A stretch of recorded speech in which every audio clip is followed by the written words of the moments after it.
Hey guys, Arjufantes here with another Prismata game analysis video.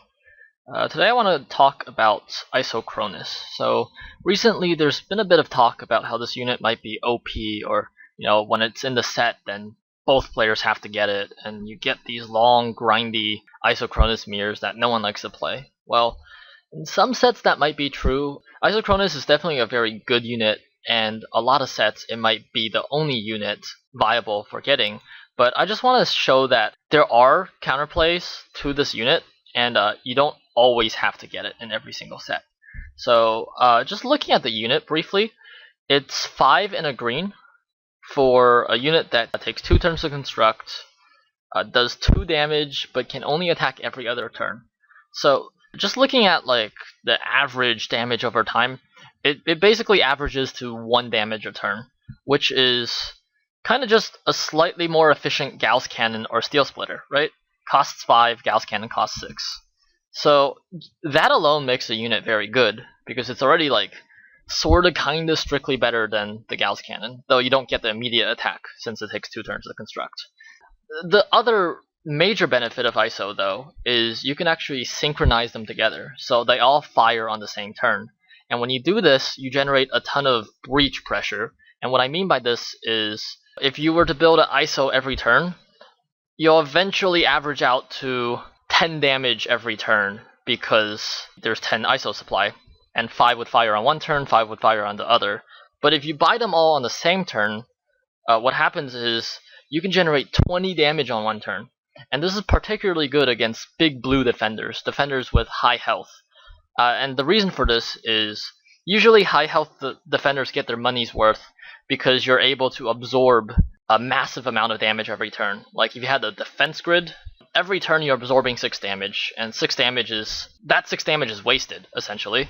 But when your opponent's running ISO Kronus, you only get to absorb every other turn, so every 2 turns you're absorbing 6 damage. And the other turn, the defense grid is just idly sitting there. So ISO is very, very good at exploiting high absorb units who don't get their full value. However, there are more efficient attackers than ISO Kronus, and in sets with them, you can actually sort of out-efficiency the ISO Kronus player. In this particular set, none of the attackers are particularly efficient, but we always have access to a base set unit called Tarsier, which also takes 2 turns to construct, but it costs 4 and a red. So benefit of Tarsier is it's actually 1 gold more efficient than ISO Kronus. And as you'll see in this game, I sort of countered the ISO Kronus by actually just buying more efficient units. And to do that, I make use of Xeno Guardian and Doom Wall to defend on the critical turns that ISO Kronus is firing. So if we start the game, my initial plan going in is to actually get like a Xeno Guardian. Of course, there is Vivid Drone in the set, so both of us are kind of spamming engineers. But I go for the Conduit, my opponent gets the Blast Forge, and we kind of mirror each other. He gets a Xeno first, but I don't really care. I just go for the Xeno. He gets a kill Engineer, but I don't really need it. And then I go for Animus, and the reason I go for Animus is my opponent committed to a second Conduit, which signals pretty heavily to me that he's planning on going ISO Kronus, because there's no real other green unit that he can be going for. It's usually bad to spam Xeno Guardian, because it's not very efficient attack. So at this point in the game, I'm already planning on going for Tarsiers in order to counter his ISOs. And the critical thing about playing against ISO Kronus is you need to be able to defend the critical ISO Kronus turn.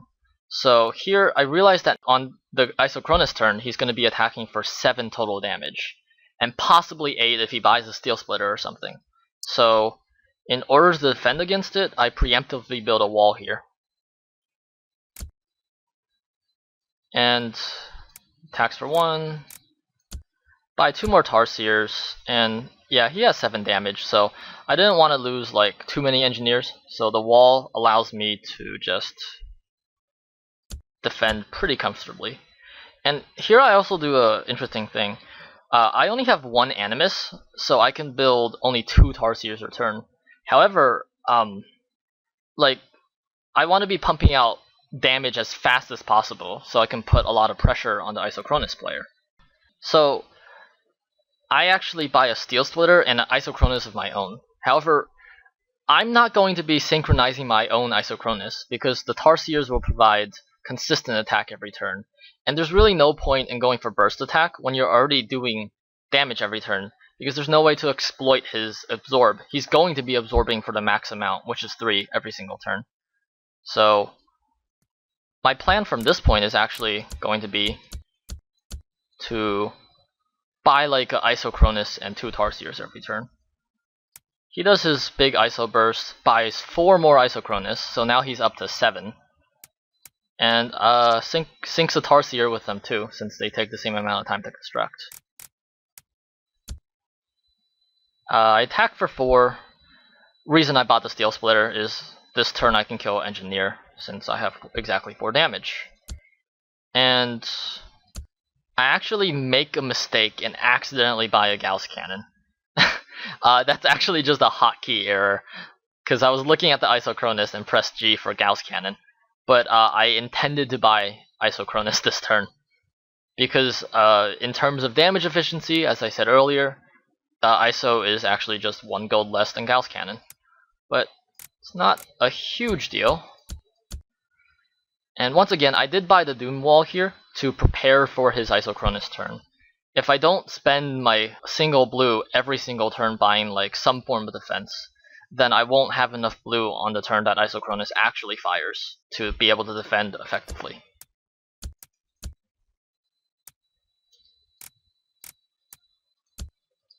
So I get another Doom Wall, I'm able to just scrape by with the defense and still be able to attack with Steel Splitter.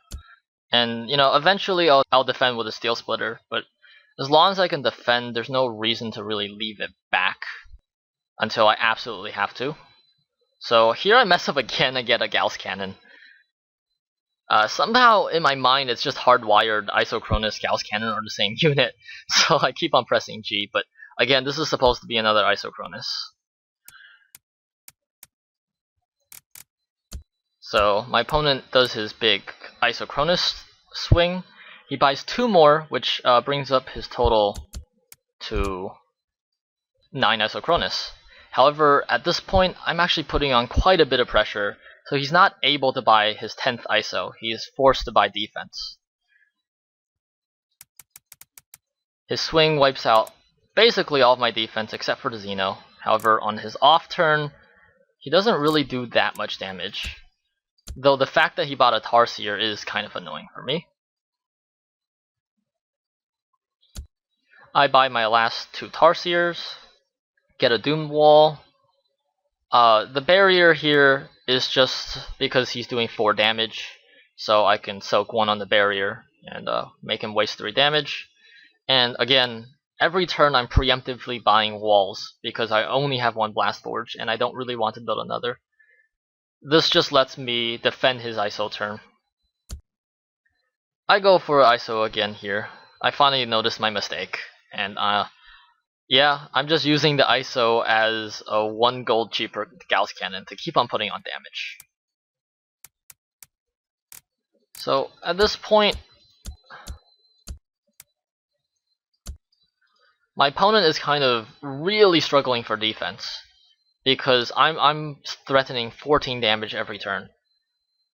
And in terms of raw damage, I actually average more damage per turn than him, since all he has right now is 10 ISOs and 3 Tarsiers and a Xeno, since Rhino dies on defense, which is 14 damage. And my Tarsiers are still coming in.